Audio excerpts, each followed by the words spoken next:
Welcome to episode 21 of Motormouth. Here's your host, Brendan Kelly. Hello everybody and welcome to another jam-packed episode of Motormouth, the show that keeps you up to date with the latest motorsport action in the Eastern Cape. My name is Brendan Kelly. Doing our final mix in Pretoria is Paul Bedford, and our producer in Port Alfred is none other than the inspirational Daryl Cookard. As usual, we need to give a huge thank you to our main sponsors, Emerald Fire and Fifth Colour Branding, for their continued support of our show. I was lucky enough to meet Bronwyn Hickson from Fifth Colour a few days ago, as they are working on our new corporate branding at Northfield Engineering, the company that I work for. So let's kick off the show with some really good news. Following the final round of the Max Karting Championships at Killarney in Cape Town last weekend, we are proud to announce that we came back with two South African titles to the Eastern Cape, with Border Kart Club's Caleb Woodendal winning the Micromax title and Algoa Kart Club's Caleb Moss winning the Bambino title. Of special mention must be the performance of Algoa Kart Club's young Jack Moore winning the Killarney National in the Micromax class as well. So congratulations to you all from the Motormouth team. I had a chat to Sparky Bright earlier to get an update as to how the testing day was going out at Aldo Scribante, and he was very excited to tell me that there was plenty of activity out there today, with the Stradale race team having brought 11 cars down to practice for the up-and-coming 45-minute Enduro this coming Saturday. So we look forward to seeing Lamborghinis, Ferraris, and Aston Martin amongst the entries there. Algoa Kart Club are putting a race meeting together on the 7th of November, and this will hopefully be a combined event with 2-strokes, 4-strokes, and short-circuit motorbikes. So please get your entries in early. I see that Border Kart Club have got a karting event on the 31st of October, and entries already open for that event as well. There's some overseas news. Jordan Pepper and Kelvin van der Linde will be in action this coming weekend at the Spa 24-hour endurance race. Jordan still leading the championship by 1 point, so all eyes will be on the South Africans doing so well overseas. Folks, please help us share the share the show on the up to 60 seconds link on Facebook, so that we can you can help us reach a bigger audience. We're also going out on live on YouTube as well now, so please hit that share button. We need your help to get our numbers up. Our first guest tonight is motorcycle racer supreme Remi van den Berg. Remi, good evening and welcome to Motormouth. Hello, good evening to all the viewers and to you. It's nice to be on the show tonight.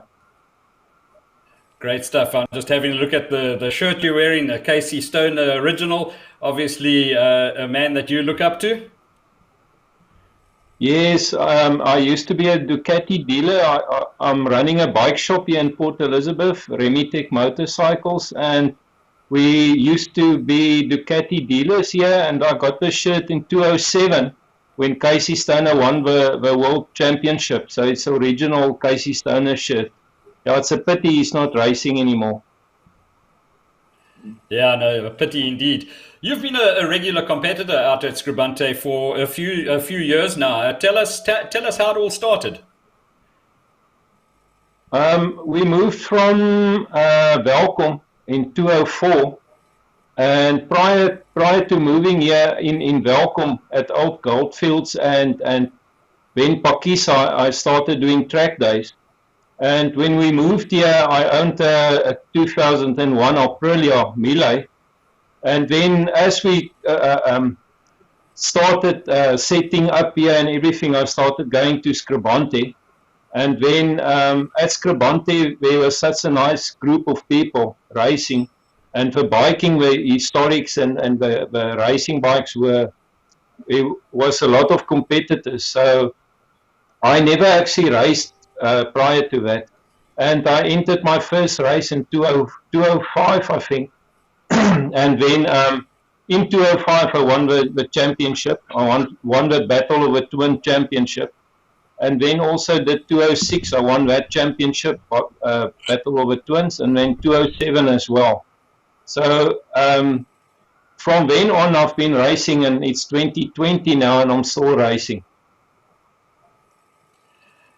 Trevor Wilson was on the show last week and mentioned that you were one of the men to beat. So you already seem to have a target on your back for the remainder of this season and for next season as well in the historics class.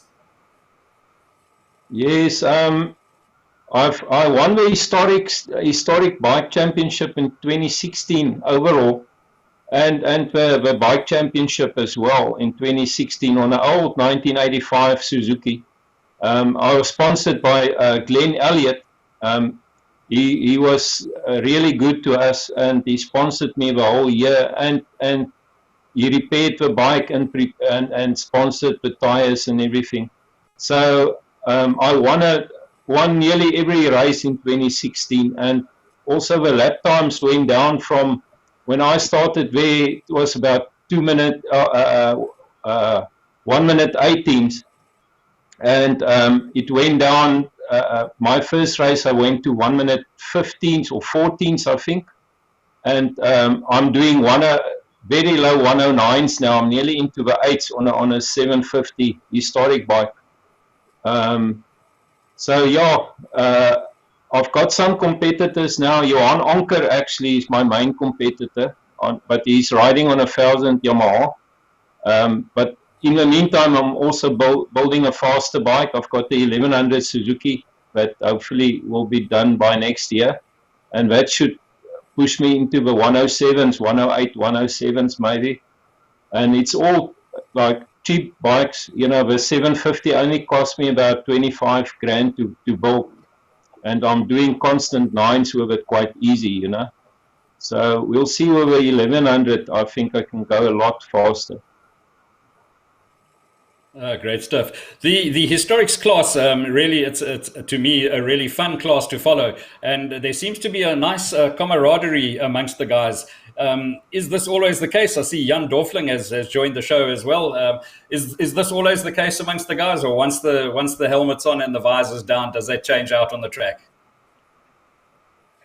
It's on the track. It's maybe different, like all competitions. You know, on the track, it's racing, and we all try and beat each other. But I mean, afterwards, we're all friends again, and I never see any fighting or any arguments between the bikers, you know. Bikers, as a rule, is a happy bunch, you know. I've been a biker all my life, and we like to party and like to compete, you know, and race motorbikes. And I must say, Aldous Scribante has been very good to us. The track at the moment also looking so good. Brian's doing an excellent job, and Sparky to run the track. I maybe just hope one day they can change the track, maybe make it slightly longer, or change the direction, or do something. You know, it's maybe getting a little bit boring doing the same track all the time. But other than that, the surface is good, and the racing's very good. The organization is very good. So yeah, hopefully next year, even this year, I can win another championship, and maybe next year we'll see how it goes. Just looking at the picture of your bike, I think 2 photos ago, the bike looking a bit bare at this stage. Are you in the market for any sponsors at this stage? I'm always looking for sponsors. You know, we're running a bike shop, but it's a small bike shop, so we basically, you know, to race is quite expensive. And I'm most of the time racing on old tires. You know, it's used tires, do 3 or 4 races on a set of tires. And the entry fee is only like 1,000 rand, and maybe a set of tires is about maybe 2,500, 3,000 rand. So it's not huge money for any sponsors. And it will, whoever sponsor us will be promoted very well, you know. They can join us at the end of the year at the prize giving, and, you know, come to the track and support us and all that. And try and win most of the races, try and run it at the front. I don't like to run at the back, So, if there's anybody out there, any few rand help, even for petrol or whatever, because I missed a lot of races 2017 and 18 because it just cost too much. Yeah, I see there is lots of space on the bike for advertising. So we'll throw a challenge out there to anybody that might watch the show. Come on, guys, come and get on board with Remi van den Berg and sponsor that machine. That is the championship leader in the historics class and a serious contender. Yeah, thank you so much. Much appreciated. Yeah, you mentioned the circuit out at Aldo Scribante and the surface and there was an incident at Turn 5 a couple of races ago. You had a nasty tumble at Turn 5. Paul, I think we have got some pictures of it. Can you tell us what happened? I was chasing that Kawasaki, that ZX10 on the old bike. And I was faster in the corners than he was. So I tried to outbrake him there at the hairpin, and I lost the front end. So luckily, very little damage on the bike. It just slid. I was keeping it on my knee, and I picked up the bike, and we did the next race. And I think I got second in the next race again behind the ZX10. So I had about 5 accidents on Scribante, almost all the corners already, but luckily not one serious. Was all quite innocent crashes, There's lots of runoff area, and it's quite safe for anybody that want to come and race here.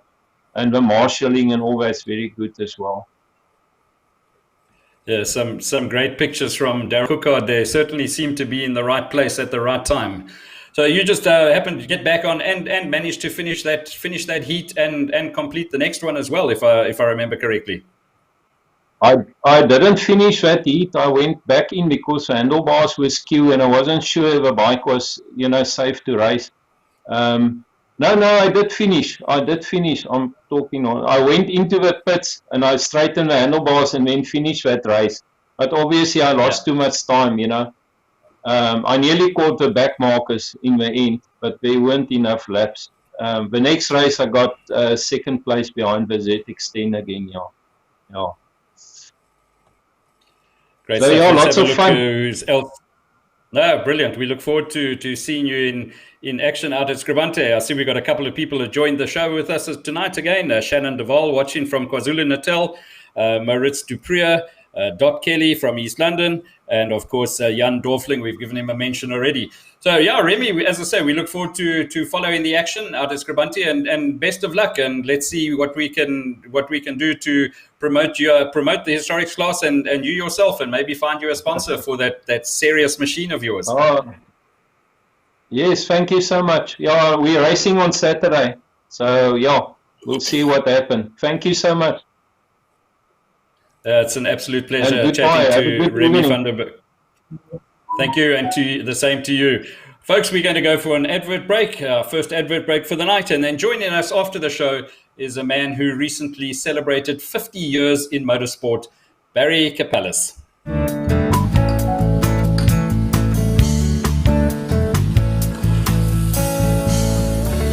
Port, tasty takeaways in Port Alfred.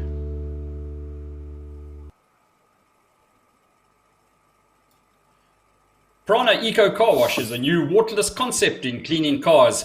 You can give either Bobby or Matthew a call for prompt and efficient service. Their numbers are on the flyer that is on the screen. These guys are mobile, so we'll come and clean your vehicle wherever it is convenient for you to have it done. Prana Eco Car Wash, a new waterless concept in cleaning cars. It's a good evening to my next door neighbor, Barry Kapelus. So welcome to Motormouth, Barry. Thank you very much, Brendan. Thank you for having me on here. As I mentioned before the break, you recently celebrated 50 years in motorsport. That is quite a milestone achievement on its own. Yeah, thanks, Brendan. I started at St Albans, which is now a prison, in 1966. racing a Volkswagen Beetle, which is my everyday car that I use to varsity, and progressed from then on. Obviously, getting a Mini, I think in '67. And then, of course, the St Albans closed down in '68, and we didn't have a racetrack, so we managed to get the roads that were built at Red House before they built the factories, and asked the municipality if we could use it as a racetrack. And so then I continued racing there, and then we managed to get the bit of land out at Kucha, and we were only had enough money to build the main straight. And then obviously, thanks to the Scribanti family, we then did the rest of the circuit, and we had our first race meeting on the 30th of November 1974, which I also took part in, and I was happy to actually get a place in the first race at Scribanti, and I'm still there. Jeez, that is absolutely fantastic. Who was responsible for the layout of the track, the current layout as we have it? Has the layout always been like that? The chairman at the time was Louis Kritzinger, and he, with a couple of the people that he brought along, designed the circuit.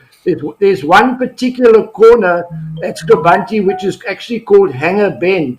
That Hanger Bend actually comes from St Albans, because St Albans was actually an aerodrome, and that is the road or the corner that they had at Scribanti, at St Albans, which led to the hangars. So that particular corner was always a very high-speed fourth gear corner, and when they laid out the track at Scribanti, they said they had to have that corner back on the particular circuit. The only difference now is that the corner is a right-hander, and the old St Albans, it was a left-hander. Sheepers, a wealth of information. Well, that we like to entertain and educate on Motormouth, so that has certainly done that. I've always wondered why it was called Hanger Bend, and I thought it was because it was shaped like a coat hanger. So that at least I'll know for now where that comes from. Then tell us your love affair with the minis. How did that come about? Brendan, what happened about 1968, I decided that I'd like to race a mini. So I actually built my own first one. In those days, it was only an 850cc. I didn't do very, very well with it at St Albans, but it was a ride, and it was what I enjoyed. When we got on to Red House, I bought a Cooper S. I did that up for racing, and I did fairly well with that. But then my big how can I say, luck came when I was able to buy Kingsley Wood's race-winning Mini. That was, I think, in 1970 or 71. That I then also raced at Red House. That in those days was a 1000cc, because we used to have classes up to 1000 and from 1000 to 1300. So I kept it at the 1000cc. And then I upgraded it when we moved on to Scribanti, upgraded it to a 1300cc. I did a lot of racing with it, something like 14 races in a year. We were racing at that time in Oudtshoorn, believe it or not. We did 2 years of racing in Oudtshoorn. I was runner-up in the championship on 2 occasions there. We did the odd race in East London because it used to be an East Cape Border championship in those days, and then also the odd one in Cape Town. I think the highlight of my mini came in 1980 when Motorsport was recognized as an official sport, and I was first recipient to get Eastern Province colours for Motorsport in 1980. I've raced all the way through to, well, as we're racing next Saturday. I haven't been doing a lot of racing of late. I had a bit of I had a 5-car roll in 2016 with a car, and it took me 3 years to redo that particular car. In the interim period, you'll see my other car, which is the blue one, which Ian Riddle will race on Saturday. I use that sort of in between. But because I was asked to get involved with Motorsport South Africa and join the regional committee, I've been doing a lot of stewarding, so I've been giving a lot back to the sport, of which I enjoyed. But it's been mini all the way through. So both my cars will race on Saturday. Yeah, that's brilliant. We'll chat about the upcoming race weekend a little bit later on when we bring Ian into the show. Let's focus on your career so far. And you, over the years, you must have come across some very larger than life characters in your racing career. Which guys really stick out for you in motor racing? I think you have different types. I will say that obviously from the earlier years, Gordon Briggs was obviously one of our heroes of the early days. He was always very, very quick. And I think if some people can remember back, Gordon raced the Broadspeed Anglia, which had won the British Saloon Car Championship at Anglia and brought it to South Africa. And it was great fun going out to St Albans to see Gordon drive the car for the first time. If one sees some of the pictures of Gordon racing in those earlier days, where the left front used to lift right off the ground, and he and Jeff Mortimer in the Renault used to have absolute dices that I'd love to see that sort of racing again. Obviously, I've seen a lot. One of the people that stands out a lot for me is Michael Stephen of the more modern generation. My only wish is that Michael could have got overseas. He would be a champion like the Van der Lindes in their category. And I believe Michael would also have gone on to Formula One. I've had the pleasure of racing against him when I was doing some karting, and where I thought I was going through a corner so good, so well, and something shot past me on the inside, only to see it was Michael Stephen. Incredible driver. And I've got a lot of faith for him. And of course, Michael Briggs as well. Michael is the son of the late Gordon, and I was been around since the day Michael was born. And these sort of the people that have been sticking out in my mind. We've had a lot of fun also with the other guys in the minis. Obviously, my mini hero was Kingsley Wood. When I got Kingsley's car, Kingsley built a lightweight mini with a beam axle in the front, also using the 1300 Cooper S, and one of the first people to put the car onto 13-inch wheels. And if I remember correctly, I finished second gym in the 1300cc class, I think 14 times, if I remember correctly. So those were sort of the guys that stick out to me. Yeah, I came across a whole album of photographs on Facebook that Bruce Meeker had taken from when racing first sort of got going at Scribante, and some wonderful pictures. And you mentioned in the Gordon Briggs in the Anglia with its front wheels up in the air. Some beautiful photographs that Bruce Meeker had put on Facebook. So certainly got some very, very good memories. Let's talk a little bit about Formula One. Obviously, your yearly trip overseas to go and watch a Grand Prix being put on ice this year. Absolutely. Unfortunately, we were all ready to go to Vietnam, and then COVID came along, and that was the end of that. We were also booked to go to Goodwood this year to actually watch. We've never been to Goodwood, and that was the other thing that we had already booked the accommodation for. Luckily, I hadn't paid any more, and so that we will do next year. As you know, I'm 72 years of age now. I'm having the best time of my life. So let's keep it going while we can. Brilliant. And then, in your opinion, what are the best of the Formula One races to go? Which ones would you recommend as a Formula One fan for somebody to go watch? The reason why we spend a lot of time in Asia is because I think it's the only place really where one's rand can do something. The European Grand Prix are very, very expensive. So we've done, I think, 8 Kuala Lumpur, the Malaysian Grand Prix. We've done 3 Singapore Grand Prix, and we've done 1 Chinese Grand Prix. But we will always go back and do the Singapore Grand Prix. People should try and do that particular one, because the Grand Prix is only about 20% of the weekend.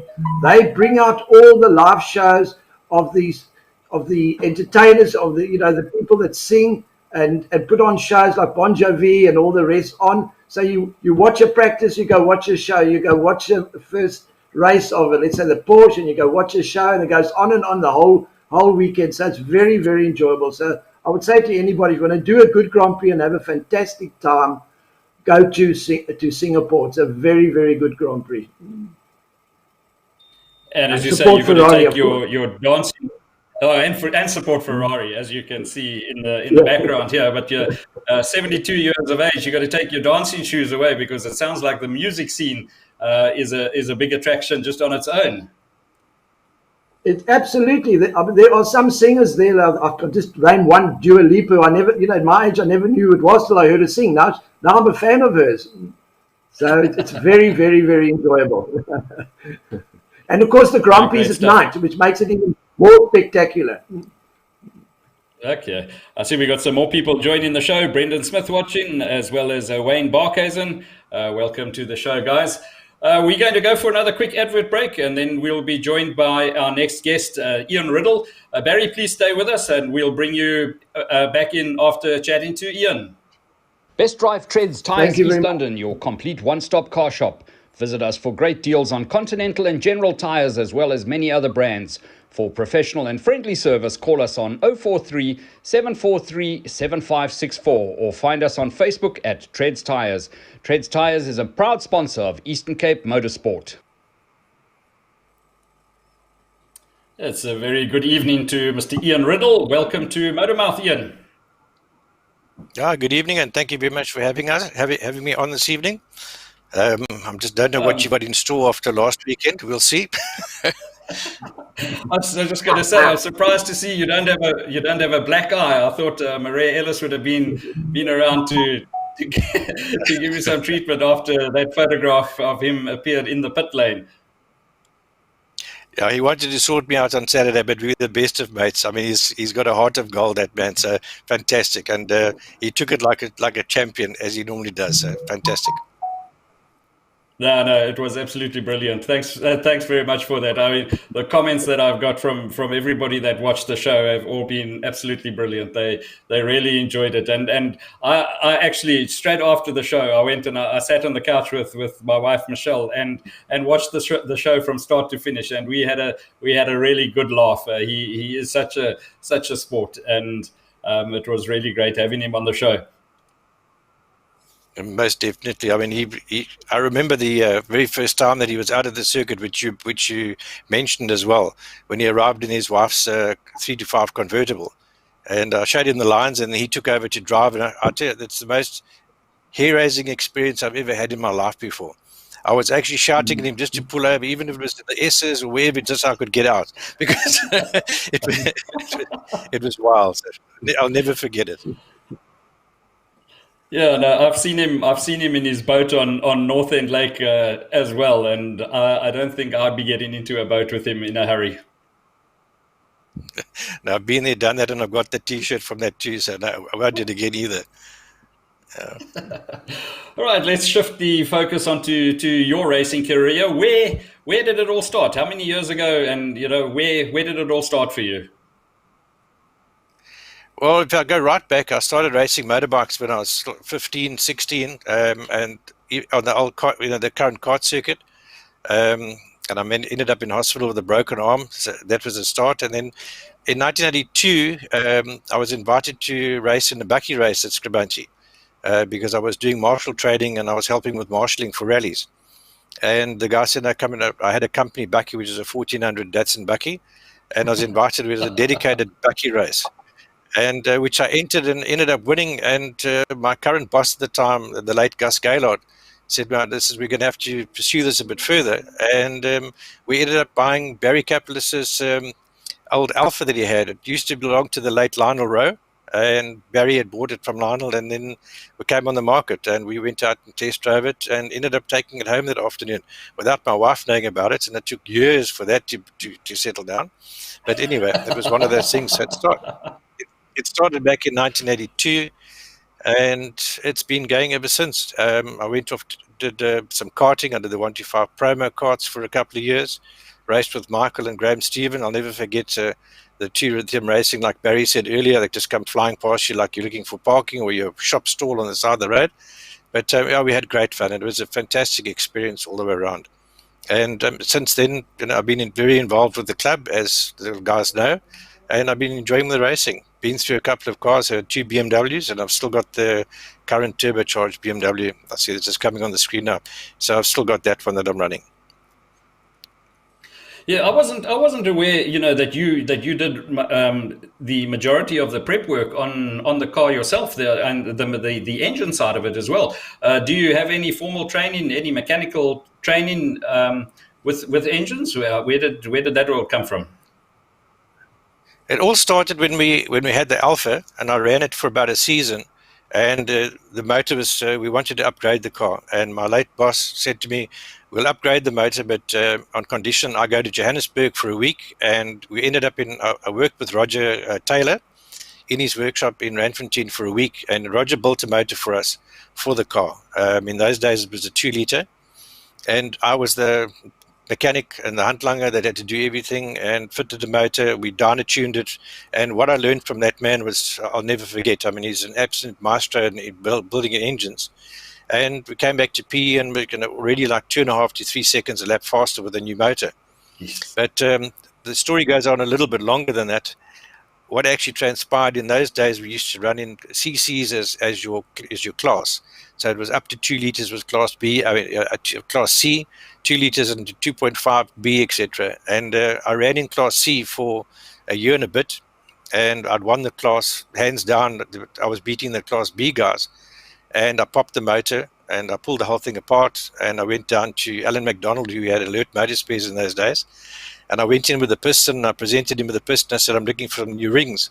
So he took the vernier out and he measured the piston, and he says, you're a damn cheat, So I said, wow, what's the problem? He said, this is a 2.2 racing piston. So I didn't even know it was a 2.2. Then in the next race meeting, I was in class B. Very cheaply. We didn't know. It was the bottom end was built by a guy by the name of Sampie Borsman in Johannesburg, and Roger put the rest of the motor together with me, but we didn't realize it was a 2.2. So obviously moved up another class. And since then, I do all the work on my car myself and motor rebuilds. I went through a bad stage a couple of years ago where I went through 4 motors in 1 year. It's because I upgraded the management system in the car when I put the 3-liter 2JZ into it. And I kept on blowing motors until I sent the management system back to the supplier, and they promptly replaced it for me. And they said to me, I asked them why they replaced it and not just send it back if it was okay. They said, no, they were good guys, and I got the engine management system back, and the car's been running fantastically ever since. Yeah, I smell a rat there with that. It was quite an experience. Yeah, I'm sure. Yeah. You said it all kicked off in the early 80s. What would you say is the highlight of your racing career so far? It's got to be 2018, to be honest with you. I ended up winning the club championship and then the overall points of the year, and so that was a really fantastic year in the last couple of years. But the earlier years, the previous car that I had, we had very limited fields, and the car was it was a Class A car, and unfortunately for about 2 years I ran. There was only one car, or sometimes 2 cars in the class, so it was very difficult to win any championships based on the numbers and based on the rules in those days. But things have evolved as we've grown in the sport, and it was one of those things. I had so much fun. I used to start at the back of the grid on purpose and follow the guys through like as a camera car, and then get through to the front if I could get past everybody in time. So it was great fun. I mean, it was just, and the camaraderie with the guys in the club has been so fantastic over the last number of years. And really, my hats off to the club members that really have gone above and beyond what they've ever been asked to do, and it's made it a huge success. And Scribunti wouldn't have been the way it is at the moment without them. So thanks to go out to all those members, and they know who they are. I mean, there's just so many to mention. So well done to all. Just looking at those pictures there was one quite a large field of cars that were there. I'll just, if we see if it comes through again, but some fantastic pictures of your car there. Daryl Cookard certainly seems to be on top of his game. That's for sure. There's been a couple of late where upgraded the suspension somewhat, and it's tending to lift the left front wheel or the right front wheel a little bit higher than what it should do. So the front suspension becomes rather light. So we are working on that. I'm getting that sorted out. But slowly catch your monkey, as they say. Yeah, for sure. Yeah, I was just looking at the entries for this coming weekend. Looks like you should have some serious competition in the modified saloons. Some serious competitors coming down to race. Yeah, the field is actually looking fantastic. There are some serious cars.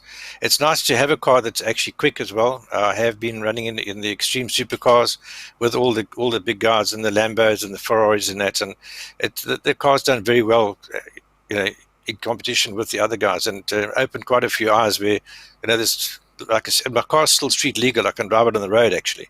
It's still got its number plates and licenses and everything, but it's a little bit quick to run on the roads. But it is fantastic to drive, I must admit. It's very quick in the straight line as well. Tell us a little bit. Is another thing that I only found out in the last couple of days. Tell us a little bit about your e-racing and the series that you race in, and it was flippin' brilliant what I actually found out. Tell us a little bit about your e-racing career. It's just fun that we've been having. Quite honestly, there's quite a nice bunch of guys that are taking part in it. We've got Michael Stephen, Sylvia Scribanti, Paul Hill, Jason Bright, and there's quite a few that we've got a local group. We set up our own local servers, and we join the international servers as well. And it really is fantastic. It hones your skills. I mean, it really keeps you sharp. But if you think you're sharp, you're not as sharp as Michael. There's no two ways about it. Michael has us for breakfast every time, a coconut. So, but his input is invaluable. I mean, the amount of time and effort that goes into car setup on the e-racing is amazing. And it was actually quite interesting that 4 of us in South Africa ended up in the top 20 for the one major competition before the Silverstone Grand Prix. And that was Michael Stephen, his brother Graham, Jason Bright, and myself. And leading up to that competition, Michael was in Class A, I was in Class B, and Jason was in Class C. And all 3 of us won our respective classes, and all ended up with a bonus. We won a bonus on the competition, which was fantastic. So 3 South Africans took Class A, B, and C worldwide. So it really is fantastic. Yeah, that's great stuff. Paul, if you could bring Barry back into the picture. Barry, you still with us? Oh, yep, okay. I'm alive and well.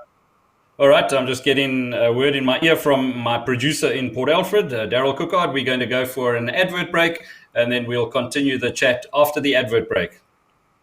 With over 60 years of financial planning experience, Skybridge Capital has sound solutions for your financial needs.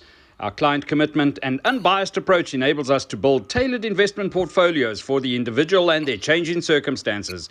We specialize in retirement and estate planning, wills and deceased estates, as well as local and offshore investment planning. Right, it's a good evening to Debbie Bartle. I see Debbie has joined us as well, and welcome back, Barry. We're going to start with you, Barry. Give us a little bit of insight into this weekend. What can we expect with the mini revival festival planned? Well, if I can take you back to last year, last year was an absolute success. I think we had over 30 minis all together. I think we had some in the street fine class, those guys that didn't have a roll bar. And then the guys that had roll bars and cages in their cars, it must have been about 23, 24 of us in a race all together. It went off very, very well. It was the 60th anniversary of the Mini, because the Mini was launched in 1959. So we decided, together with Dion Valentine, a great friend and somebody who pushes this thing from behind, that we'll do it again this year.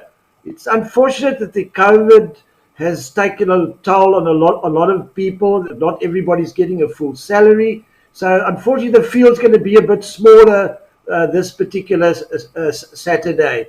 We've definitely there's 4 definite entries that are in, and I'm hoping that we're going to get a few more by the weekend. So it's a case of seeing what's going to happen. So what we're going to do on Saturday, because the Coastal Challenge guys also don't have a full field, we'll do a 2-start race with the Coastal Challenge. They will go off, and about 20, 30 seconds after them, the minis will go off. So we'll have 2 races within one race. We'll see if we can't catch up some of the backfield of the Coastal, or more than likely they'll probably lap us anyway. So we'll see how it goes. So we're looking forward to it. It's really good. Ian, I see you are earmarked to be in one of the minis, one of Barry's minis that you raced last year. What's it like to go from racing that brute of a BMW of yours to getting behind the wheel of a mini? To be brutally honest, scary. As Barry knows, it's a completely different animal to drive. Last year, I think it was on the second lap in the qualifying that I had the mini out, and I hadn't actually driven it before. And the marshals it's just after hanger, just before the hairpin, I think their eyes were like saucers, because I just clipped the inside of the curb, which put me off, and the tires were ice cold. And there's the picture of the car now. But I mean, it was how I missed the marshal point, I don't know, and how I missed the next light pole, I don't know. But I got round and we carried on going. But in all, very successful. But it's a huge difference to drive one of these compared to my BM, for example. But it's a hell of a lot of fun there. There's no two ways about it. And just to like Barry, going back to. Sorry, I lost it there. Almost like driving a go-kart with the size of the minis. A little bit bigger than the go-kart, but I just wanted to say to Barry, for him entrusting me to drive one of his cars, it's an absolute privilege. And I mean, we've been friends for donkey's years.